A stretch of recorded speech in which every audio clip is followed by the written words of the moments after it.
ნათესავად ქრისტეს მღვდელმთავარო სვიმეონ და მხნედ მღვდელმოწამედ ქადაგებ ჩვენ, საცდურისა უჩინოდ მყოფელად და სარწმუნოებისა დამმარხველად, რომლისათვისცა დღეს ყოვლადწმინდისა ხსენებისა შენისა მე დღესასწაულენი, ცოდვათაგან ხსნასა მოველით, ლოცვითა შენითა. დღეს ახალი სტილით 10 მაისს წმინდა მართლმადიდებელი სამოციქულო ეკლესია აღნიშნავს სამარიტელის კვირას და მოიხსენიებს წმინდა სვიმეონ მოციქულს და მართალ ევლოგი უცხოდ შემწყნარებელს.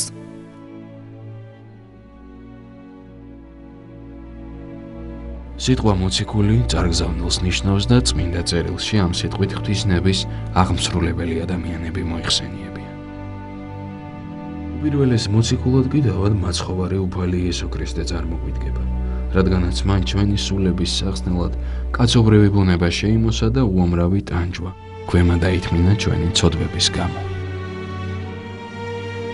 წმინდა მოციქულთა თავი პავლე ამბობს: განიცადეთ მოციქული იგი და მღვდელმთავარი აღსარებისა ჩვენისაი იესო ქრისტე. მოციქულებრივი ღვაწლისა და ეკლესიების დასაარსებლად მაცხოვარმა გამოირჩია თავისი 12 მოწაფე. ჭეშმარიტი სარწმუნოების ქადაგება მათ გარდა სხვა 70 მოციქულსაც დაავალა. მოციქულები რჩეული ადამიანები იყვნენ, ოღონდ არა განათლებითა და ცოდნით, არამედ სისპეტაკითა და გულის სისუფთავით.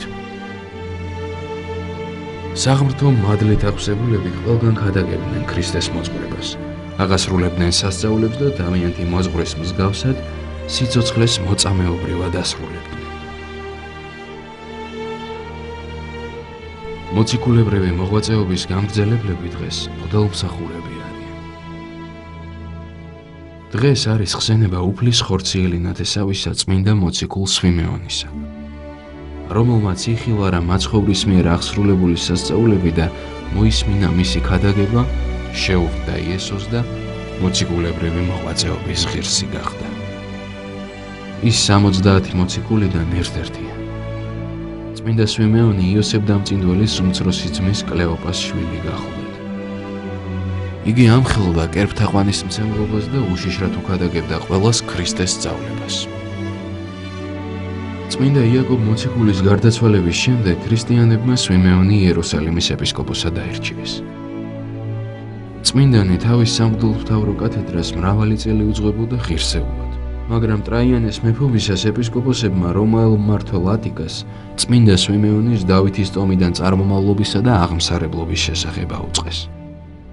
იმხანად დავით მეფის ჩამომავლებსა და ქრისტიანებს რომის იმპერატორების სასტიკად დევნიდნენ.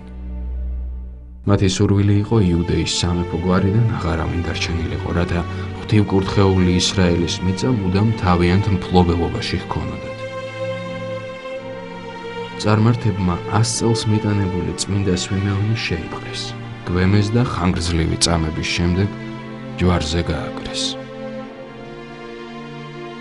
დღევანდელი დღის მფარველი წმინდანების ლოცვით და მეოხებით უფალმა დაიცვას და დაიფაროს სრულიად საქართველო. ამინ.